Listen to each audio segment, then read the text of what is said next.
ইরানের হামলায় নাস্তানাবুদ Israel. Tel Aviv সহ বিভিন্ন স্থানে তেহরানের একের পর এক কৌশলী হামলায় বিধ্বস্ত হয়েছে অনেক বাড়িঘর, রাস্তাঘাট সহ নানা স্থাপনা। এছাড়া মধ্যপ্রাচ্য জুড়ে মার্কিন বাহিনীর স্থাপনার আশপাশে থাকা বেসামরিকদের সরে যাওয়ার নির্দেশনা দিয়েছে আইআরজিসি।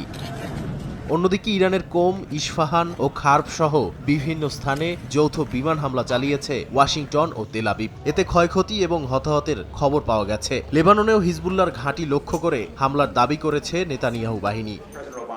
এদিকে যুদ্ধবিরতি চুক্তি করতে ইরান মরিয়া হয়ে আছে বলে দাবি করার পরেও হরমুজ প্রণালী খুলে দিতে ইরানকে 6 এপ্রিল পর্যন্ত সময়সীমা বেঁধে দিলেন ট্রাম্প। একই সঙ্গে ইরানের জ্বালানি স্থাপনায় আরও 10 দিন হামলা স্থগিতের ঘোষণাও দেন তিনি। নতুন করে মধ্যপ্রাচ্যে 10,000 সেনা মোতায়েনের কথাও জানান ট্রাম্প। জবাবে হরমুজ প্রণালী দিয়ে মার্কিন ইসরায়েলি মিত্রদের জাহাজ চলাচল পুরোপুরি বন্ধ বলে জানিয়েছে আইআরজিসি।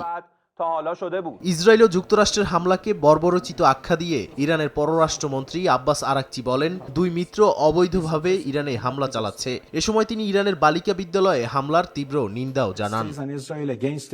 নাদিম মারজান, সময় সংবাদ।